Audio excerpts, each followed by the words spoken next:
ለአስክሬን መዋጮ እንዳትሉኝ። እኔ ለአስክሬን ነው ገንዘብ አልሰብስብም። በሞትኩበት ቅበሩኝ። ካታር ላይ ከሞትኩ ካታር ልቀበር ብዬ ተናግሬያለሁ። እኔ የታመመ ነፍስ ለማትረፍ እንጂ ለአስክሬን ገንዘብ አልሰብስብም። ይህን ሁሌም ታውቃላችሁ። ለአስክሬን አይደለም አቡ ትላንት ወዲያ አብረን ነበርና አንድ ጓደኛችን ባህልን አብረን ያሳለፍነው እና ትንሽ ስትረስ ውስጥ ገብቶ ነበር በስራ ምክንያት። የት ሀገር ነው ሄኖክ? የት ሀገር ነው? እዚሁ አቡዳቢ ነው። አቡዳቢ ቻይና ካምፕ ነው ያለ ነው። እና ስትረስ ውስጥ ገብቶ ነበር። እኛ አላወቅንም። በቃ ሁሉም የየራሱ የሆነ ችግር አለበት። ወደ ስራ ሄድን። ስንመለስ ሽንት ቤት ውስጥ ራሱን አጥፍቶ ነው ያገኘነው። እና ሽንት ቤት ውስጥ ራሱን ሰቅሎ ነው ያገኘነው። እና እንትን ችግር አለበት ልጁ። በቃ ብዙ ነገር ቤት ያሳስበዋል። ምን ይላል? ከመጣ 4 ወሩ ነው።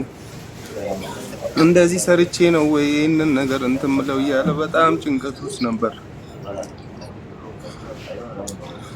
እና ያው ሁሉ ነገር በቃ እንትን አላልንም። እንደዚህ ያደርጋል ብለን እኛ አላሰብንም ነበር። ስንመጣ ሽንት ቤት ውስጥ ራሱን ሰቅሎ ነው ያገኘነው። በቃ ፖሊሶች መጡ፣ ይዘውት ሄዱ። እና ቢያንስ በቃ አስክሬኑም ቢያንስ ይሄዳል ብለውናል። ካምፓኒው እንችላለን ብለዋል። ቢያንስ እዛ ለቤተሰቦቹ ያለውን ነገር ቢያንስ ከሰው እኛ የተወሰነ ሰብስበናል በራሳችን ያለንን ለቤተሰቦቹ ቢያንስ የሆነ ነገር እዛ ለቅሶ የመኪና እንኳን ከአዲስ አበባ ባሌ ሮቤ ነው እና የተወሰነ እንዲችልለት ነበር። እኔ ቪዲዮ ሰርቼ ነበር። ምንም ማንም ሰው እንትን ያለኝ የለም። እንዲያግዘው የሆነ ነገር እንዲያግዙን። ሄኖክ መቼ ነው ወንድማችን ራሱን ያጠፋው? ዛሬ 3ኛ ቀኑ። እሺ ታዲያ አሁን አስክሬኑን የሚችለው ኢንሹራንሱ ነው? ካምፓኒ ነው? ኢትዮጵያ ከአዲስ አበባ ወደ ክፍለ ሀገር የሚሄድበት ነው? ባሌ ሮቤ ነው የሚሄደው እና ለቤተሰቦቹ ቢያንስ የተወሰነ ቢሆን እኛም የተወሰነ ትንሽዬ ብትሆንም ሰብስበናል። አይበቃም። በቃ ያን ትንሽ አግዙ። የት ሰፈር ነው? አቡዳቢ ቤኒያስ ቻይና ካምፕ።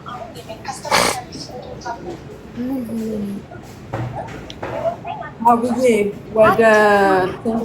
ወደ ከአዲስ አበባ ክፍለ ሀገር ለመሄድ የሚደረገውን ነገሮች ተስፍሽን ጀጎል እሱን ሼራ ለቤተሰብ ለሚለው ደግሞ እሱ ከመጀመሪያ ከዚህ ይነሳና ምን ያህል እነሱ የሰበሰቡት ላይ የሚጨመርላቸውም በውስጥ ነው ይሻለው ላንቺ። እኛ የተወሰነ እንትን ብለናል። የቤተሰቡም አካውንት አለ እዚህ የወንድምየው አካውንት አለ እዛ ቢያንስ ለቅሶንም ምኑንም በቃ ተቀብሎ እኛም ትንሽ ውስጣችን እዚህ እንዲያርፍ ነው። በቃ በጣም ጨንቆናል። ስትረስ ውስጥ ነው ያለ ነው። እኛ ማነው አስክሬኑ የሚቀበለው? ተስፍሽን እንጥራው፣ ተስፍሽ አደርጊውን እንጥራው። ማነው የሚቀበልላችሁ? ከዚህ ይሄዳል፣ ያው ከዚህ ይሄዳል ተብሏል። የሚቀበል ግን የለም። የሚቀበል የለም። ተስፍሽ አደርጊው ይቀበልላችኋል። ጀጎል እሺ፣ ተስፍሽን ጥሩት። ቆይ ዋትስአፕ ቮይስ አድርግልኝ። እዚሁ አብረን ነው የምናድረው። እሱ ነው እኮ ምን ሆኖ ነው? ስራ እየሰራ አልነበረም? ደሞዝ እየተቀበለ አልነበረም? ምን ገጥሞት ነው? ትንሽ የደሞዝ እጥረትም አለ። ትንሽ የስራውም ትንሽ ያው ፀሐይ ነበር የሆነ ሰዓት ራሱ እየተማረረ መጣ። ልጅነትም አለበት። በእውነት በጣም ያሳዝናል። በጣም እዛ የነበረው ቢያንስ እዛ እኔ ከ2000 ብር ምናምን ያላነሰ ነው ማገኘው። እዚህ ምን ሆኜ ነው የመጣሁት? አሁንስ ሄጄ እዛ ምንድን የምሰራው? ያለኝን ነገር ሽጫለሁ እያለ ያማርር ነበር። ከልጆች ጋር ያወራ ነበር። ዛሬ ሰለስቱ ነው። ዝም ብለን ቁጭ ብለን እኮ እኔ ወንድሞቼ የሰው ልጅ ስራ ካለው ደሞዙ ስላነሰ በቀስ እየተባለ እኮ ይታደጋል። በህይወት ካለን ጤነኛ ከሆንን ይህ እኮ ከፈጣሪ ጋር መጣላት እኮ ነው። ስንት አካለ ጎዶሎ ዊልቸር ላይ ተቀምጦ ማስቲካና ሲጋራ እየሸጠ ዊልቸር ላይ ተቀምጦ ቤተሰቡ የሚያስተዳድራለ። ስንት አለ የአልጋ ቁራኛ፣ የካንሰር ታማሚ፣ ኩላሊቱ ፌል ያደረገ ቤት ውስጥ ብሎ ማለት ነው። እስከ ስንት ሰዓት? እስከ 5 ሰዓት ምናምን ሬሳውን መንካት እንኳን አልቻልንም። መንካት መጠጋት እንኳን አልቻልንም። መንካት መጀመሪያ ያየው ማን ነው? የሆነ ኔፓሊ ነው ያየው። እሱ ነው መጀመሪያ አይቶ የጠራችሁ እናንተ? አዎ የቢሮ ያሉትን መጥቶ ጠራ። እኛ በቃ ራት ሊበላ ሄዷል ብለን ከስራ መጣን። ስናይ እየተሯሯጡ ነው። ምንድነው ብለን ስንገባ ሽንት ቤት ውስጥ ተንጠልጥሏል። ምን አለበት ትንሽ ባሰበ ሙሉ አካል ጤነኛ ሆኖ ለችግር እጅ መስጠት። ህፃን ልጅ ነው ልጁ። ህፃን ልጅ ነው። ቢያንስ እንደኛ ህይወትን እንኳን ገባ ወጣ ብሎ ያየ እንኳን አይደለም። በጣም ህፃን ልጅ አይምጡ። ህፃን የሆኑ ልጆች ቢያንስ ባይመጡ ባይሆን።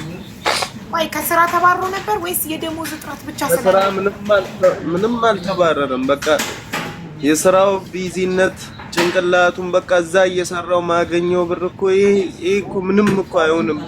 እዚህ ስትጀምሪ ካምፓኒው ስትጀምሪ 300 400 የሆነ የሚቆረጥ ብር አለ እያሉ 500 ብር የሚሰጡ አሉ። የሆነ ሰዓት 600 ብር ይሰጣሉ። ያን 3 ወር ነው 4 ወር አየና እንደዚህ ልሰራማ እኔ እኮ አገሬ ዘና ብዬ እየበላው የተወሰነ እንትን ምን ልጅ ለኝ ምናምን ብሎ በቃ በዛ ጭንቅላቱ ቢዚ ሆነ። ማለት እንትን ስራው ከባድ። ደሞዝ ስንት ነው የሚከፈላችሁ? ስራው በጣም ከባድ ነው። ኮንስትራክሽን ስራ ማያውቀው የለም። በጣም ይከብዳል። ስራው ይከብዳል። ደሞዝ ስንት ነው? ደሞዝ 600 ይገባል፣ 650 ይገባል። ከፍተኛ 700 እና 800 ነው። በጣም ከፍተኛው ምግብ ከድርጅቱ ነው። ምግብ ከድርጅቱ ነው። አዳርስ ቤት አዳር ይኸው እዛው ቤርግ ውስጥ እንትን ውስጥ ነው ያለነው። 10 ሆነን አንድ ክፍል ቤት። ከሷም ደግሞ ደሞዙና ይቆረጥባቸዋል። የምንድን ነው የሚቆረጠው? የአይዲ የኢንሹራንስ የምናምን እየተባለ ይቆረጣል። ይሄን እኮ መንግስት ቢያውቅ እኮ ክልክል እኮ ነው።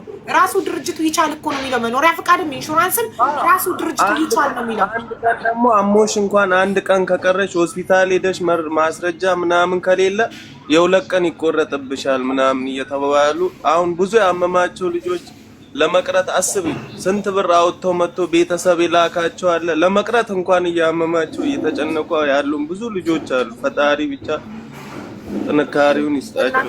እናንተ ምንም አይነት ምልክት አላያችሁበትም? እሱ ላይ የሚያጠራጥር ነገር ራሱን ያጠፋል ብላችሁ ጠርጥራችሁ አታውቁም? የሚያጠራጥር ነገር ምንም አላየንም። በቃ በዚህ ነው የሚናገረው። እዛ የነበረውን ህይወት እዛ የነበረውን ላይፍ ነው እየተናገረ እንትን የሚለው። በቃ እዛ ቢያልፍ እችን ሰዓት ቢያልፍ በቃ የወደፊት ያለውን እንትን አላለም። አሁን ያለበትን ሁኔታ ነው እሱ የተረዳው። እችን ቀን ትላፍ ብሎ ወደ መታገሉ አልገባም። ማለት በመምጣቱ ብቻ ሲጸጸት ነው የምትሰሙት። እኔ እኮ ሀገሬ ላይ ከዚህ የተሻለ ገንዘብ አገኝ ነበር፣ ለዚህ ለምን መጣው እያለ ሲጸጸት ብቻ ነው የምትሰሙት። ሲጸጸት ነው ባል ቤተሰብ እስኪ አውራ እንዴት ነበር? እንደዛ ነበር ስለነበረው ወንድማችን ነው። ዘመድክ ነው ላንተ? ያጎቴ ልጅ ነበር። ወይኔ እኔ አይዞህ እሺ፣ ፈጣሪ ጽናቱን ይስጥህ። በሰው ሀገር ቤተሰብ ማጣት በጣም ይከብዳል። አይዞህ ወንድም ማለት ምን አለበት ችግሩን በነገረን ኖሮ ቢያንስ ይሄን ከማድረጉ መጥቶ ቢነግረን ሁላችንም እናግዘው ነበር፣ ያቅማችንን እናደርግ ነበር። ምንም በቃ የሚናገረው ነገር የለም። በቃ ተጸጣል። በቃ ራሱን ቢዚ ያደርጋል። በቃ ስራ እኔ ብር ለቅሞ እንደምንም ወደ ሀገር እንልካለን፣ ትገባለህ፣ እዛ ትሰራለህ እያልነው ነበር። በቃ ልክ አንድ ቀን ከቀረ በቃ ቅጣት አለ። በጣም ያስፈራራሉ። እኛ ያለንበት ካምፓኒ በጣም ከባድ ነው። ከሌሎች ካምፓኒ በጣም የወረደ ደሞዝ ነው የሚሰጠው። ስለዚህ በቃ ብዙ ልጆች አሁንም እሱ ብቻ ሳይሆን ተኝቶ ያለው አለ። አሁን ታሞ በቃ ስራ አይገቡም፣ ደሞዝ አይሰጣቸው፣ 200 ብር ይከፈላቸዋል። ወር ሙሉ ሰርቶ 20 ብር የገባለታል። ለምንድን ነው እንደዚህ ተባለ እንደዚህ የተደረገ ሲባል የአይዲ የሚቆረጠው እስከ 3 ወር ብቻ ተባለ። እስከ 5 ወር ገባ ነው ተመጣ። እስከ 5 ወር ይቆረጣል። የማይቆረጥ ነገር የለም። በቃ የአይዲ ብለው በየወሩ ከደሞዛችሁ ስንት ይቆርጣሉ? በወር ይቆርጣሉ።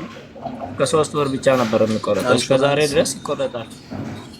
እና ኢንሹራንስ ተብሎ አንድ ሰው ታሞ ሆስፒታል ከሄደ ደግሞ ከዛ ላይ የሚቆረጣል። እዛም ደግሞ እንደገና ይከፈላል ካሽ።